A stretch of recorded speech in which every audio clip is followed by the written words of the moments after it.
Pernah kepikiran mbak sih, waktu kalian niup peluit di tengah lapangan sekolah, kalian itu sebenarnya lagi nerusin sebuah tradisi yang umurnya ribuan tahun?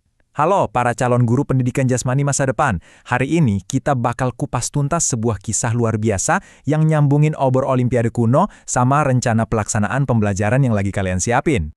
Kedengarannya jauh banget ya, api Olimpiade sama RPP.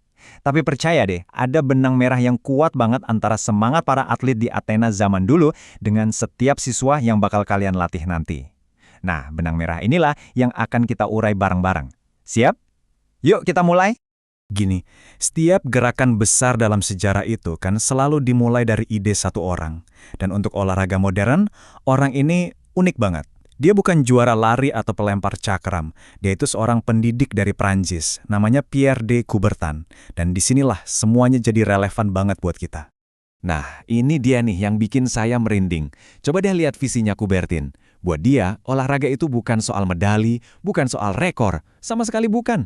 Intinya itu adalah membangun manusia yang lebih baik. Sebuah ide yang kalau kita pikirin, ya ini kan DNA-nya pendidikan jasmani itu sendiri, bener nggak? Oke, terus gimana caranya filosofi yang keren banget ini jadi sesuatu yang nyata? Sesuatu yang bisa dilihat dan dirasain sama seluruh dunia? Coubertin nemuin jawabannya dengan ngelihat ke masa lalu, yaitu dengan ngebangkitin lagi sebuah tradisi kuno yang hampir aja dilupain orang, Olimpiade. Dan lihat deh perjalanan epiknya. Dari cuma bisikan inspirasi di antara reruntuhan Yunani kuno, visinya Coubertin meledak jadi kenyataan di tahun 1896 di Athena. Coba bayangin, dari sebuah acara yang relatif sederhana, sekarang jadi panggung global yang ditonton miliaran orang. Evolusinya luar biasa banget. Kita semua tahu kan moto ini, lebih cepat, lebih tinggi, lebih kuat. Tapi ini tuh bukan cuma buat para atlet elit loh, ini adalah mantra buat setiap siswa kalian nanti. Pesan yang bisa kalian bisikin pas mereka lagi capek. Hari ini, coba deh lari sedikit lebih cepat dari kemarin. Lompat sedikit lebih tinggi.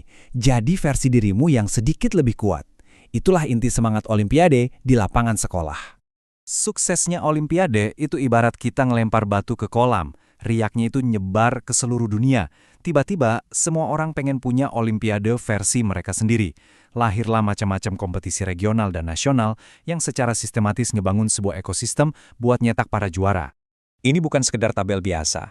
Anggap aja ini peta karier buat siswa-siswi kalian. Peta yang nunjukin kalau mimpi besar itu bisa dicapai selangkah demi selangkah. Mulai dari panggung PON di tingkat nasional, mereka bisa naik ke SEA Games, Asian Games, sampai puncaknya di Olimpiade. Sebagai guru, kalianlah yang pegang kompas untuk peta ini. Oke, coba kita berhenti sebentar di angka ini. 1948, ini bukan cuma tahun biasa. Di saat negara kita masih berjuang pakai senjata buat mempertahankan kemerdekaan, para pemimpin kita justru milih buat ngadain pesta olahraga. Ini pesannya kuat banget. PON pertama itu bukan cuma soal kompetisi. Ini adalah sebuah deklarasi, sebuah statement, kalau kita ini bangsa yang bersatu dan berbudaya. Oke, kita udah lihat strukturnya. Sekarang, yuk kita bedah kekuatan tak terlihat dari semua ajang olahraga ini. Soalnya, dampaknya itu jauh lebih besar dari sekedar siapa yang dapat medali di podium. Setiap kali sebuah negara jadi tuan rumah, mereka itu sebenarnya lagi ngundang dunia ke ruang tamu mereka. Mereka nggak cuma ngadain pertandingan, tapi juga sebuah pertunjukan budaya raksasa. Ingat nggak upacara pembukaan Asian Games 2018? Tarian kolosal, musik yang megah, itu bukan sekedar hiburan, itu adalah cara Indonesia ngomong ke dunia, nunjukin siapa kita. Itulah yang namanya diplomasi lewat olahraga. Dan dampaknya itu bisa luar biasa loh. Ada gelombang kebanggaan nasional yang bisa nyatuin semua orang. Tiba-tiba, kita jadi punya stadion baru, jalan baru, dan yang paling penting, anak-anak di seluruh negeri ngelihat pahlawan mereka beraksi dan jadi terinspirasi buat ikut gerak. Ini sebuah warisan yang gak ternilai. Tapi, sebagai pendidik, kita harus jujur dan lihat dua sisinya. Medali emas emang kilaunya indah, tapi ada harganya. Biayanya raksasa, ada potensi kerusakan lingkungan, bahkan masalah-masalah sosial bisa muncul ke permukaan. Ini adalah realitas kompleks di balik kemegahan panggung olahraga global. Nah, setelah kita jalan-jalan jauh dari Athena sampai Jakarta, dari visinya seorang pendidik sampai isu global yang kompleks, sekarang kita kembali ke titik yang paling penting. Kita kembali ke kalian. Di tengah semua ini, di mana sih peran kalian sebagai seorang guru pendidikan jasmani? Dan inilah jawabannya. Inilah intinya. Saat kalian ngajarin cara nendang bola atau megang raket, kalian tuh bukan cuma ngajarin aturan. Kalian tuh lagi mewariskan ribuan tahun sejarah. Kalian adalah mata rantai terakhir dalam sebuah tradisi yang panjang.